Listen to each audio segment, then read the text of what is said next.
with Land Clearing Growth. Welcome back to another live stream on the OWNR OPS podcast.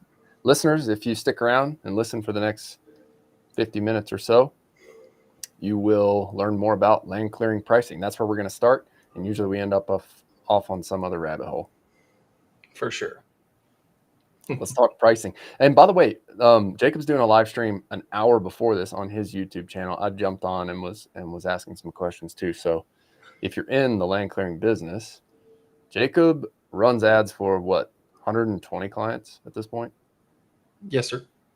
So he's running ads across the country, testing a bunch of different strategies, and he has a wealth of knowledge. So if you are a land clearing operator, jump on, because he's an open book, and I've learned a lot from having these conversations with him. So thanks for sharing all the stuff and making the industry better here. Absolutely. Thank you. So where are you at with pricing? You created that pricing tool, and I see day rate versus project pricing being discussed a lot right now. Yes. Yeah, I never like to just tell guys like, hey, you should price this and you should price this away. But I mostly just talk about the pros and cons. And from what I've seen across our clients, pricing, job or project pricing allows you for more profit and avoids hard conversations of how much work did you actually do? How many hours did you actually do?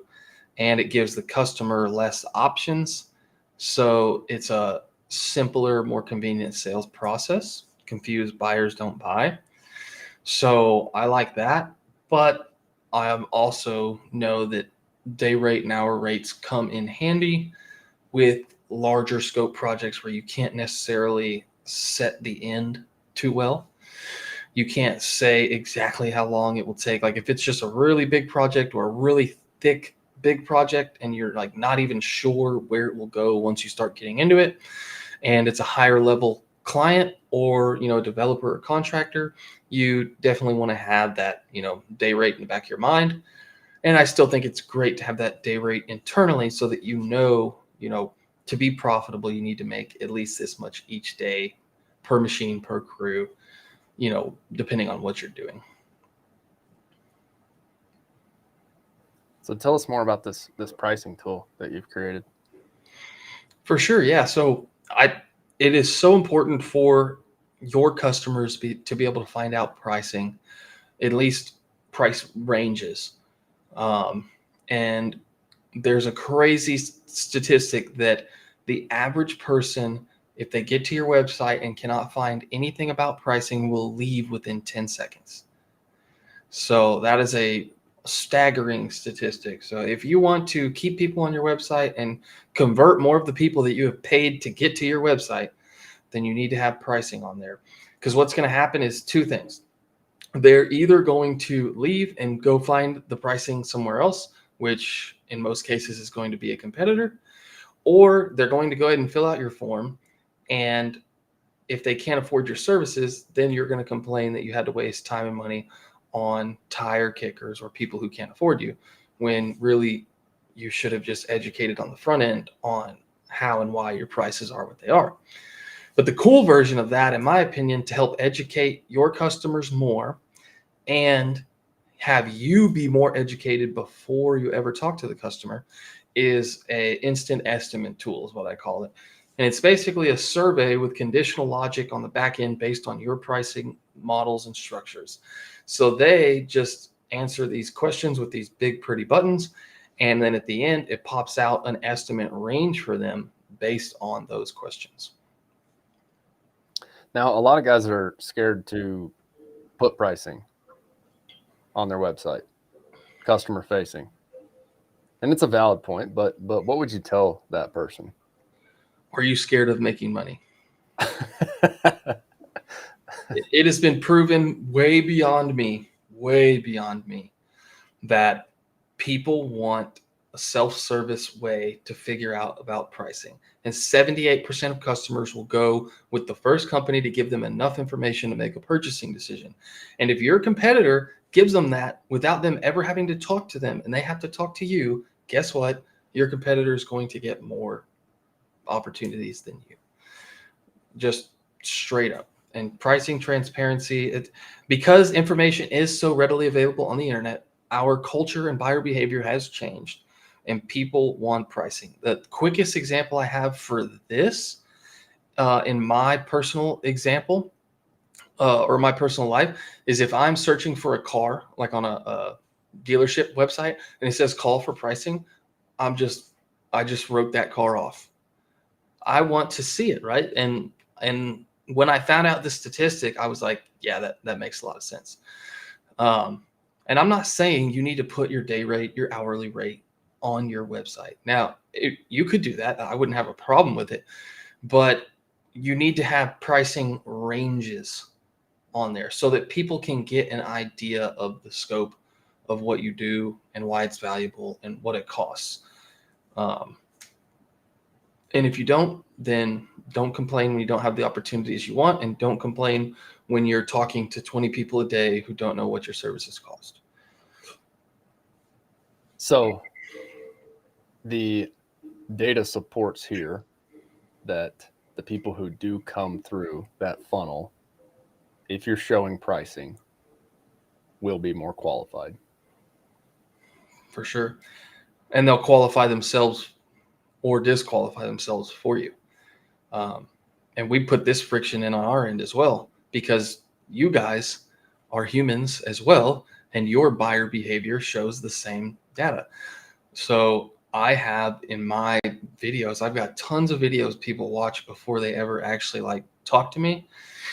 And people will text and be like, hey, I just watched the video. We're actually not, doesn't look like we're qualified for this. So won't waste your time or mine, And so that helps, like when you get to that volume side, like we get 1,000 leads a month. So, it would be hard to talk to 900 people that didn't understand or couldn't afford our service, but we are getting the leads. So it's our responsibility to work them. And so I put all these education pieces in front to, kind of help with that. And then I truly care. So I've also spent lots of time and money to put out free resources, free videos, free trainings, free documents for people who aren't ready or can't afford our services. And I would recommend guys do the same. Like, just educate your people on, what it is, that needs to be done at their property, and why these things, cost this much, and how they can, prevent things themselves. Or, after work is done, how can they keep things maintenance, or what should they keep things maintenance? And one of the biggest things I love for people to do is like what to look for in a good company, right? And so like on my side, I could create a video that's like what to look for in a good marketing agency for your land clearing company. And it's like literally just helping people, whether they choose to work with me or a competitor. It's just literally providing value. And you could say the same thing, like, hey, what to look for when hiring a company for fire mitigation. Make sure that they have make sure they have insurance, right? Make sure they have reviews. Make sure they can show you real pictures and videos of work that they've done. And then like the advanced level of that, I saw your buddy Brushworks post this the other day, like 18-month review, like going back to a property 18 months later and checking in on it. And like that just shows so much legitimacy.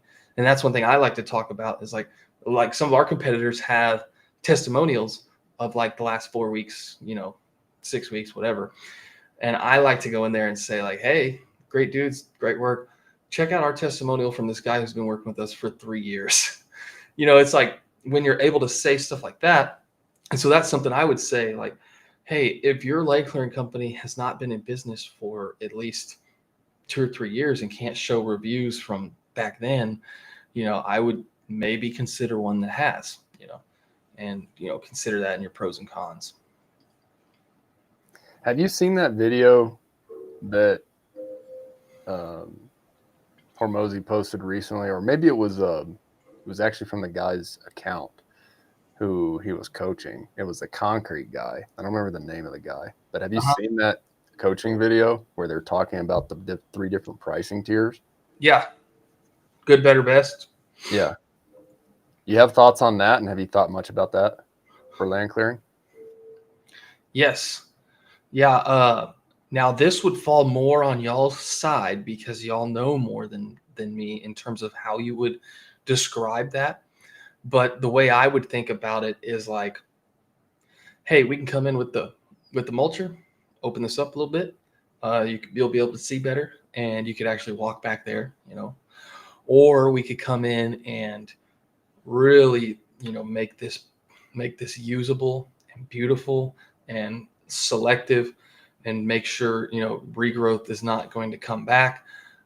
We may, in some areas they treat things like cactus, I think is one of the big ones, to try to keep cactus from coming back. And then, like for your instance, you may have full, like for you, I think it would be even easier. It would be like levels of fire mitigation, like basic, extreme, or something in the middle. Yeah. And it's like, because I know you can kind of do extra things to make the more defensible space on top of making it look nice.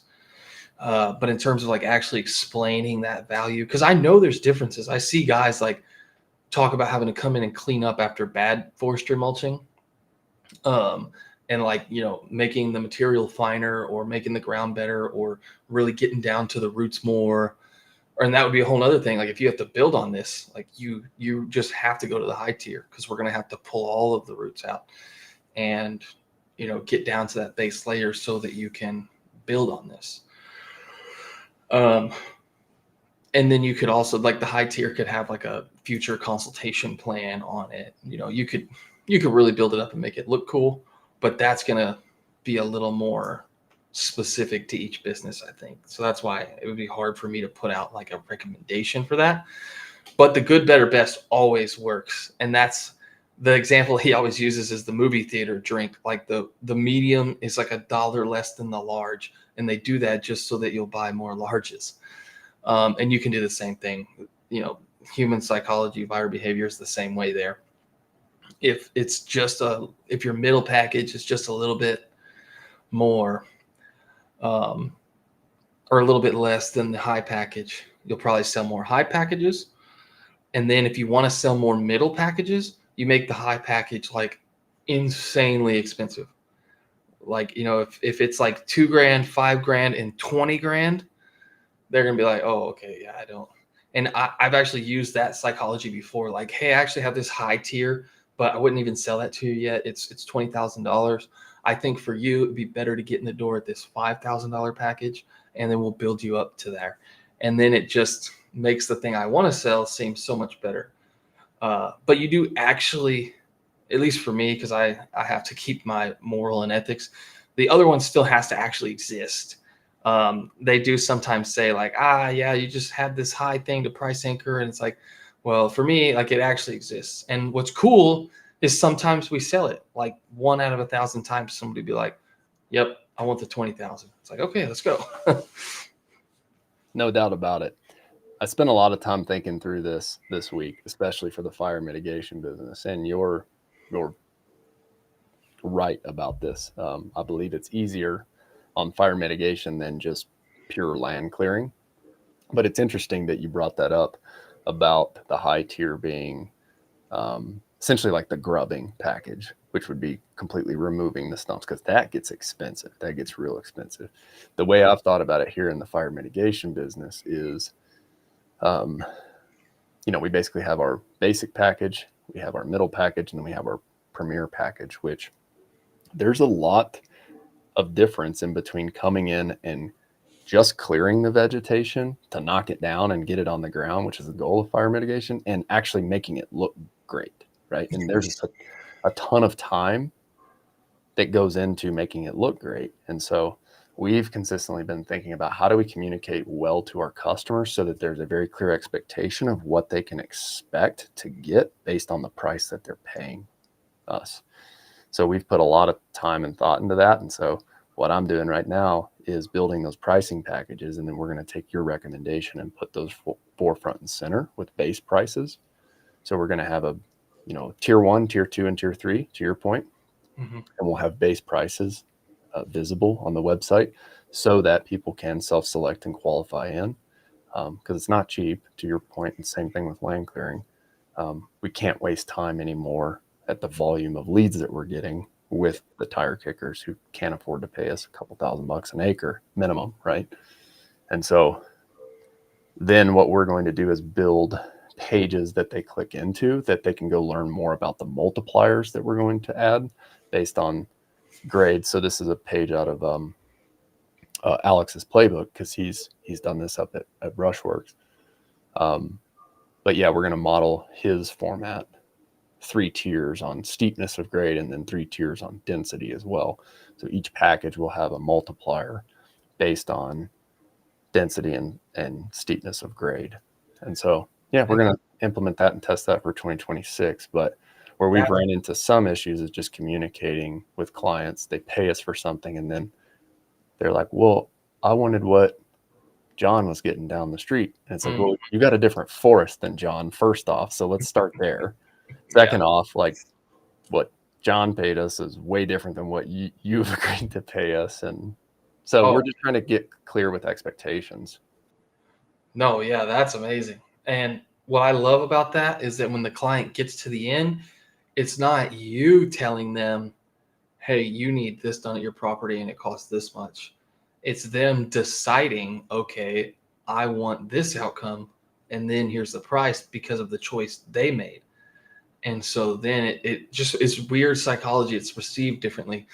But I love that you said that, 'cause I saw a TikTok video of the guy the other day who did this, and he had the 3 tiers, and he's like, the way he explained it was like, hey, we'll just come in and knock everything down. Hey, we'll come in, knock everything down, pile it up, make it look pretty, and then you can do something with this pile. Or hey, we'll come in, knock everything down, and we'll take it all away. And that's like 5, 10, 30,000, you know? Yeah. And so but he's educating on the front end of what that entails and why it costs so much more because of the time and even burning. Like, it seems so simple, but if you're going to sit there and burn for them, that's time. Like, you make a house-sized pile of trees, that sucker's burning for a little bit. So that's beautiful. And then when you chunk that down to having basically 3 tiers and then tiers within that, yeah, that's going to be the money spot for sure. Burning sucks. Yeah, I can only imagine. It's so bad. It just takes so long, and like, it's inevitable that your piles are still burning at night. You don't sleep well that night because you're worried about. Yeah, I mean, I'm sure there are guys out there who are, have the process dialed in, but they did a big development in our city where massive neighborhood they were building, but it was like up in some like hilly areas. And short story, but obviously I used to work for the fire department, and we got called pretty much every single night. And they weren't actually still burning, but because they were up on the hill, you could just see the coals still red up there, and people were calling from the highway that there was a fire back there. Every night we'd have to drive out there and mess around with it. But yeah, burning, yeah, definitely. And I think that's an education piece. Like, people need to know that type of stuff ahead of time, versus if you tell them later, like, hey, we're going to be here for 4 more days burning.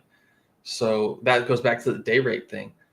Like, oh yeah, I'm going to charge you 4 more days now while I sit here and burn this pile. And they're like, what? We didn't talk about that.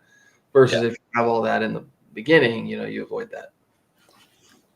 So I believe that that's one of the toughest pieces about the business, is to get clear on the quantity, because it's not like painting where we can come in and take a square footage, or putting in hardwood floors where it's a hard square foot price. Yeah. Because even if you do a per acre price, and I believe Alex, the way he's come up with it is the best way that I've seen at this point, it's still, though, we're going to have some inaccuracies, even if we get that system really, really dialed, because we're making a human guess. Yeah. Eventually, hopefully, the GPT can analyze we can feed it photos or videos and say, please analyze the density, please use software to analyze the grade here, and then we can get more accurate calculations. But for anybody in the business, you know exactly what I'm talking about. It's not just contractor talk. When we say every property is different, it's every property is different. Yeah. And if, for example, we do a lot of work in a forested neighborhood, and all nice sized properties, but one person's property is completely different than the forest on another person's property, and so it's hard to even compare apples to apples within the actual neighborhood, especially on the fire mitigation stuff. So if anybody's hearing this, the reason we're talking about this is the encouragement is to get crystal clear with your client up front on what they're going to receive based on what they're paying you. Because I can tell you this, hauling off material and grubbing stumps is incredibly expensive and Yes. incredibly time consuming. So in the client's mind, they're like, oh, you can knock that down, and while you're here, you can just throw that in your trailer, right? Like some clients just assume that, right? It's just, while you're here, while you got the equipment here, just pick it up and haul it off, right? It's like, Yeah. no. Uh-uh. Yeah, and that's where I feel like the day rate just punishes you. Like, why if you have 2 one-day jobs, you're making less profit on another one just because you're pricing as a day rate, and that job's going to be different. And that's where it's like, that's where I feel like the day rate really only works efficiently for you on a big project of one property, where the scope of it's pretty much going to be the same each day. It's just you don't necessarily know. No one knows how many days it's going to end up actually being. You can get within maybe a couple of days, but versus if it's a property where you can price out the scope of it, you're just going to win more that way. The customer is going to be more clear. But yeah, I just don't think it's fair to you to do 2 one-day jobs and make more profit on one than the other when you could have just priced the other one more because you knew it was going to take a little bit more work or equipment or time or personnel or whatever. What is your recommendation to guys who are starting out for pricing? I would reach out to other companies, and not in the sketchy way like funnel hacking and filling out their estimate form and pretending to be a homeowner. Like, just call and see if they would be willing to talk to you about it. And if they're any kind of reasonable competitor or person, they're going to want to give it to you because they don't want you to come into the market and charge half of what they're charging, because it's going to cause customers to devalue the service. And then you're going to I hear this complaint every single day. Man, all these guys just bought a mulcher and they're charging $1,500 a day and they're destroying the market. And it's not totally true because those guys aren't going to last usually, but it is kind of true. Like, they're going to get jobs. Now, half the time, you're going to end up coming behind them probably. But yeah, I would say reach out to, the companies around you and, see what they do. But then also, use the internet, use your resources. There's tons of dudes that talk about this stuff on YouTube for sure, in terms of, their pricing and why, and, what they're getting per day, per machine, per hour, per machine. And then on top of that, you need to know your expenses. Like, really, at the end of the day, that's what it comes down to. You need to know what it costs you to operate per hour per day so that you can make sure you're pricing for profit. Because if it costs you $100 an hour to run your business, which is on the low side, honestly, and you're charging 150, well, you're not going to have, much profit left over to advertise or support if you blow a hose or blow a tire or something. You need to have some margin in there. So yeah, definitely know your expenses. So if a guy's starting out, would you tell them to to sell day rate first until they understand their market. If they cannot get if they cannot find specific per acre or per project pricing for their area. Not to the customer. No, I would just figure out how much money it costs you to operate, which is not hard to do. Like if it's just you, a truck, trailer, and machine, you should be able to figure out how much it costs you in fuel that day. If your payments amount to $2,500 a month or $3,000 a month, then you break that down by the day. So that goes into your everyday. So you're going to add that on there, and then your fuel, and then your insurance. Do not try to go anywhere without insurance. And then you're probably also going to have auto insurance on this, which is going to be pretty expensive. And then what you want to pay yourself. So just choose how much money you want to make. And this is just if you're by yourself. If you have a helper, then you're going to have to factor that in. And so whatever that number comes out to, $100 an hour, whatever. Okay, now how much money do you want to make? That gets you to not losing money, but now how much money do you want to make? And so if you say, well, I want to make $100 an hour, which gives you room for error. So you'd say, okay, $200 an hour. So $200 an hour times 8 is what? $1,600. And so then, I would say start there. And then if you don't know how long jobs are going to take you, my real recommendation would be find friends and family, go over there, or if you don't know, or if you own your own property, and do work for free in exchange for reviews, testimonials, pictures, and videos, and get the real experience. Like if you don't know how much you can do in a day, I would not go showing up to someone's property with a machine, unless you're doing it for free for friends and family.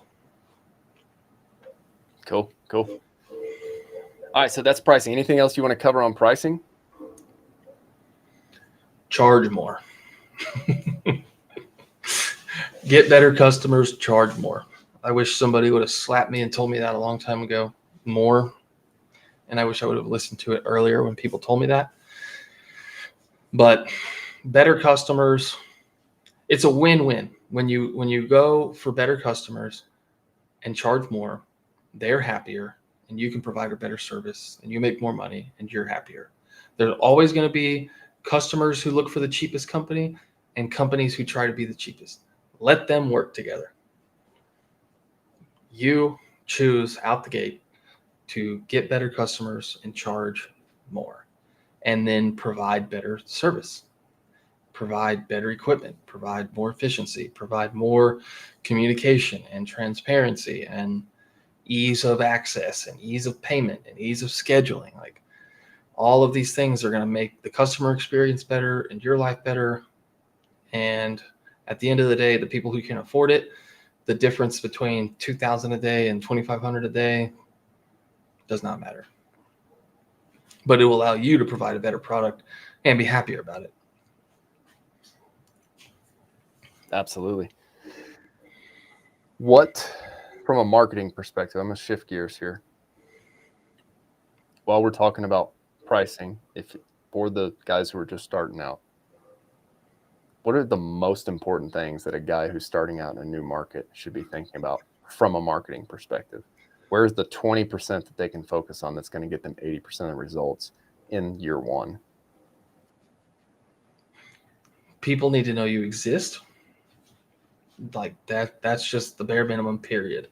People don't know you exist. Post everywhere, post often. Then from there, the level 2 of that is education, testimonials, and like posting before and after pictures, before and after videos, you talking about who you are, what you do, why it's important, the value that you bring, the fact that you care about quality work and integrity and keeping your customers happy and investing in the community that you're in. But I mean, that doesn't have to be like media crew breakdown, tripods, drones, it cracks me up how many guys will spend so much time, effort, and money to get drone footage, which I do think is cool. And the customers that you've already hired or they've already hired you think it's cool. But I have seen so little return on investment of a drone video in marketing. Just whoop out your phone and start talking to it, especially at a job site, and just post it every single day. It's like pulling teeth to get guys to make a video once a month. And if you could post every day, you're probably just going to beat everybody in your area. But that would be the big thing. It's just people need to know you exist. Post every single day on every single thing you possibly could. Snapchat, TikTok, Instagram, Facebook, YouTube. Then there's apps for this where you just film once and post to all of that. And I would recommend that to leverage your time. And I'm not even talking about paid ads. I'm saying like this will just get you jobs out the gate. Now, eventually you will have to move to some type of paid option unless you start landing contracts and getting tons of referrals, which is definitely possible, but not predictable or scalable. But once you decide to move to that point, if you have all this content and you're good at it and you're used to it and you have experience with it now, it's going to be easier to ramp that up and get a better return on investment there. But yeah, just letting people know you exist. My first business was a local blue collar business, and I literally, in a raggedy t-shirt, just posted videos every single day, and we were turning down jobs with no paid ads. And I've seen this happen time and time again from all over the place. People just need to know you exist, and that's it. And it's free. Like, never has it been easier for more people to find out about you without paid ads than it is today. Like, they just show your stuff to people just because you posted it, and they reward activity. And people are always like, I don't have time. Like, it takes 1 minute to film the video or less to take a picture. Don't worry about editing it, and then just post it. It takes another 60 seconds to upload it. We should talk about this because I've fallen into this trap. So I'll be the first one to admit, like, when I started, you see all these people on YouTube, and so then you start thinking through, like, what do I want my YouTube strategy to be? And I got to hire all these editors, and then I got to record this intro, and we got to have this crazy thing. And, like, do those perform well? Yes. But if you get 40,000 views across the US on your business that serves one county locally, cool. Who really cares? Does that, like, the question I had to answer is, like, does the work and where I'm spending my time actually make me more money or actually benefit my business, which there are now people's livelihoods who are relying on that. So I'm going to encourage everybody, if you're doing any sort of social media and taking Jacob's advice there, which you should, it's so easy to fall into the trap of followers and views. And it's like, if you go post something, I see people, it's hilarious nowadays. 20 years ago, if you showed up to a conference and there were 100 people listening to what you had to say, that's a really big deal. Most people never speak in front of 100 people ever in their life. Right now, a video that gets a low view count is 100. It's like you go look at a video on YouTube and it's like, well, that one only got 138 views. 138 people saw your video right there. If that's very targeted in how you outline your content and who you're talking to in the video, Yep. If 138 people in your community see that, that's a lot of people. Because what's the big thing you hear about from all the old timers? Oh, I've never spent $1 on marketing. Yeah. Word of mouth. It's like, yeah, referrals and word of mouth are the best form of marketing. But now we get to have the opportunity, if you are open to taking a social media strategy, to pouring gas on that fire and amplifying that, right? Because then 138 people can can hear about that. And then 138 people that night had the opportunity at dinner when they're sitting there with their uncle, and their uncle's like, man, I was thinking about trying to find some clearing. Then it's like, oh, I just saw this guy on Facebook. So then word of mouth has a chance to actually take place at a greater scale. Yeah. Well, and word of mouth like that is person to person. It's isolated. Works really well. Easiest sale you ever had when somebody recommends you on word of mouth. But when word of mouth happens online, then other people witness it. It can be crazy. And so, like, here's a great example of on one of my posts, people just started talking about the service. And then one of our clients went in there and was like, yep, I can confirm I got this many leads. And it was like, yeah, sweet. A bunch of people saw it. And then somebody was like, but how many jobs did you get? And then he commented on how many jobs he got. And it's like, dude, you cannot beat that. Now, with, because my content exists out there and people are engaging with it. And then one of our clients commented on it unsolicited. People take comments so, like, I have so many reviews and testimonials. People are like, they're probably fake. He probably paid for those. But then somebody in the comments is like, I got this. Everyone believes it. It's just different, but that's like word of mouth has grown to that. And if you're posting locally daily on social media, and then, Susie down the street that you cleared their lot, she comments like, oh yeah, he actually just cleared our lot. It looks amazing.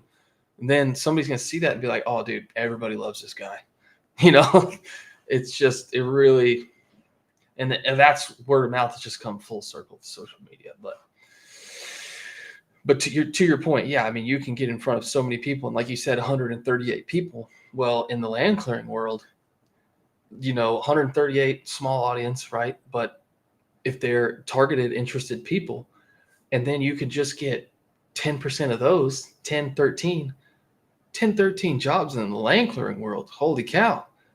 I mean, you're talking, you could end up making 6 figures from a couple hundred views.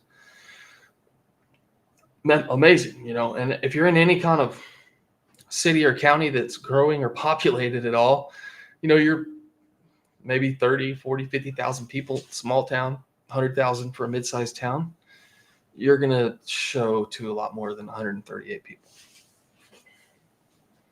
We should talk about next? What's that? I know you got a hard stop at the top of the hour, so we can save this topic for next time. Okay. Before we get there, what's one platform? If you could only pick one platform to post organic social to for land clearing, what's that platform? Facebook all day. Yeah, that's where all your ideal clients are going to be. It's a little bit easier on TikTok and YouTube to get like views and followings, but yeah, Facebook's where your people are going to be at. And those platforms are now following TikTok style algorithms, and they're showing videos to people. And there's this whole generation of old school people with old school money who would never in their lives dream of getting on TikTok, but they're watching the same TikTok videos 7 weeks later on Facebook Reels, So, yeah, they're there for sure. They're there for sure. So you mentioned something. I will say, sorry, just one more thing. I posted so much to Facebook in my first business that it became ranked on Google. My Facebook page was ranked number 1 on Google for my keyword because of that. But anyway, sorry, go ahead. And more so than ever now, especially with AI, it's so important to be on those platforms, telling the platform what you do and what service you offer. Exactly. Anyways, we won't go down that rabbit hole. We can save that topic too. But what I want to talk about, because I was asked this question the other day, and you mentioned something, hey, I'm in a small town, 30, 40, 50,000 people. Let's save a topic of what's the potential for starting a land clearing business. You've done some research on total market size. And I want to help answer the question for people who are looking at getting into the business, and hopefully debunk the myth that if you're getting into the business, you have to go launch this multi-area business that's in multi-locations. You can make a great living by focusing on one community, one county, and dominating that industry. And I would love to have some of the data to support that. 100%. Yeah. I would love to go over that too. Yeah. I have my land clearing potential document that goes based on development, acreage available, but also your capacity as a 1 machine, 2 machine, what's actually possible. And just to give everybody a little taste test, I posted a video on TikTok about this, but basically, if you're not making at least $2 million a year, you have not addressed your market. You have not tapped your total addressable market yet in 99% of the areas in the U.S., besides the states with no trees. And what parameters, like are there like population minimums that would support that, or what goes into that? Development was one of the biggest factors, like active permits, acres that actually exist with trees on them. Those are the big things. Okay, so let's save that for next conversation, because we brought it up, I think, in our pre-call conversation last time. Yeah. And then somebody asked me about it this last week, if they needed to expand their target area. And I would love to dive deep on that so that people could actually understand what's available right in their market if they were just to focus in their backyard. Yeah. Yeah. And the other just little icing on that is the other guys are worried about the opposite, where there is 20 dudes with a mulcher in their county, and just quit letting yourself believe that the market's saturated. You just have to do better than them. You have to educate people more, let more people know you exist, let more people know why your service is good and valuable, and the difference between you and those guys who are, undercutting. Just explain those differences. Answer the phone faster. If you will just call all of the leads and answer the phone the first time, if you somehow figure out that magical process, you will beat 95% of them. And then if you actually follow up and do what you say you're going to do, you're going to beat 95% of them. And then you just actually care about the customer, do good work, document, be professional. You're not going to have to worry about all of those people. And I could say a lot about that, but don't worry about them. The only thing you should worry about is being better. And Alex has a great thing. Like, you shouldn't work to get rid of your competition. You should build your tower so big that the shadow literally just covers them up and nobody can see anything except for you. And you'll win.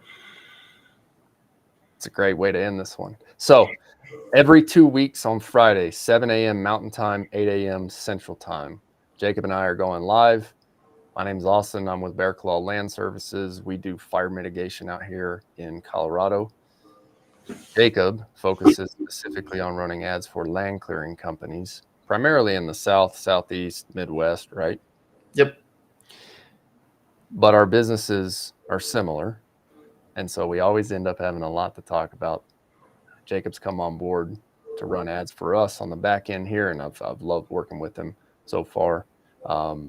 And there's just always something that we can be doing better. There's always something that we can be optimizing. And so the context of this call is, I'll be sharing some things that we're testing inside of our accounts. Sometimes it may be talking about Facebook ads. Sometimes it may be talking about Google ads. Sometimes it may be talking about pricing strategies like we did today. The next conversation here, we're going to talk about the total market size for land clearing. And then just to provide some clarity here, the forestry and fire mitigation stuff that we focus on here in the Western United States is similar to what you guys do in the South and Southeast.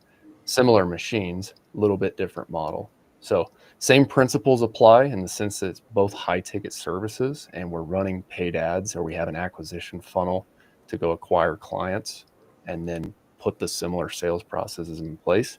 But that's the context of these calls. Would you add anything, Jacob? That and just mindset of what's possible. Most guys hold themselves back because of their beliefs. So I just like the idea of breaking guys' beliefs so that they can reach their goals, have more freedom, have more impact, and more growth. That's my motto: freedom, impact, and growth. Sweet, sweet.